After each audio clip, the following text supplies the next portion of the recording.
The seventh practice of the KCS methodology is performance assessment.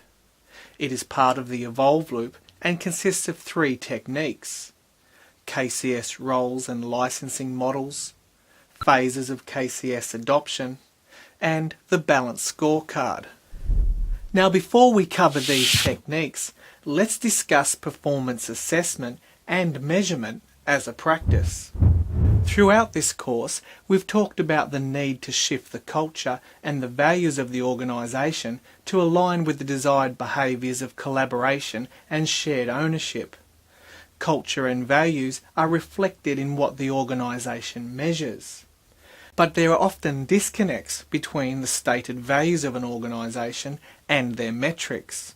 For example, most support organisations talk about valuing teamwork, but yet if we look at how people's contributions are measured, the teamwork factor is overshadowed by individual metrics. There is usually a hero mentality in the organisation that rewards people for what they know and the fires they fight, whether or not those fires should have been avoided proactively with knowledge and product improvements.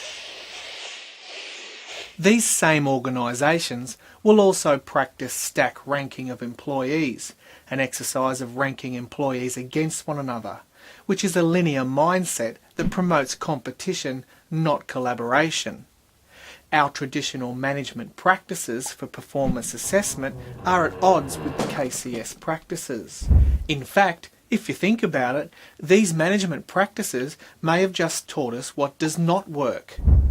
Our management practices have evolved through the years from a manufacturing model. In manufacturing, we create tangible products like toasters or TVs or cars.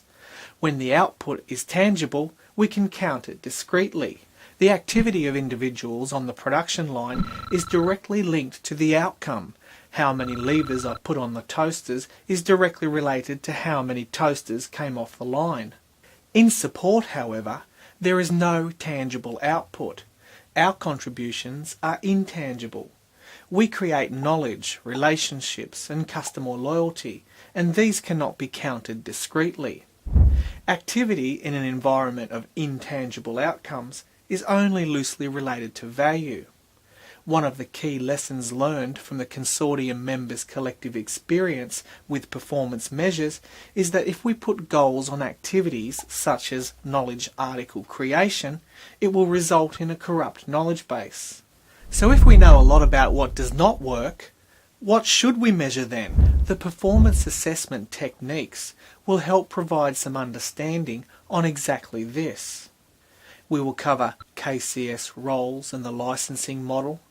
Then we will look at the adoption phases and how the measurement system must evolve from phase to phase.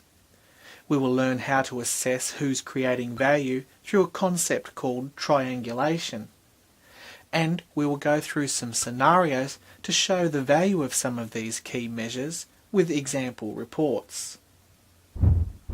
KCS introduces new roles and responsibilities for the support organisation that emphasise collaboration, sharing, using and improving collective knowledge rather than individual knowledge. Instead of rewarding people for what they know, these roles help to emphasise learning and collaboration as well as contribution to organisational knowledge.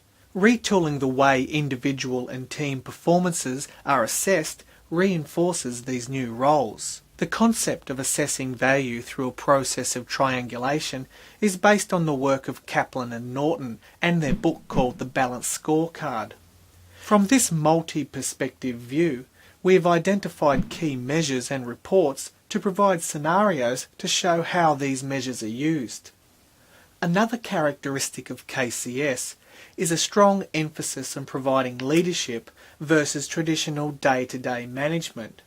Leadership means taking responsibility for the organisational alignment and motivating the team through its performance drivers.